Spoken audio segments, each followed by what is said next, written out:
ఎవరు పోను ఆ తట్టు చేతబళ్ళ చెరువుగట్టు పిశాచాలే దాని చుట్టూ తలచుకుంటే ఆ చోటు వెన్నులో నవ్వుడుకు పుట్టు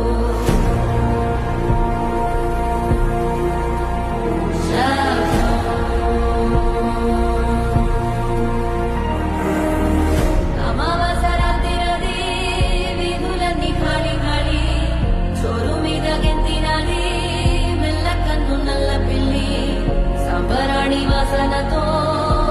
మంది హోరు గాలి దీపమార్పిని తరోయే గ్రామదేవి పైడిత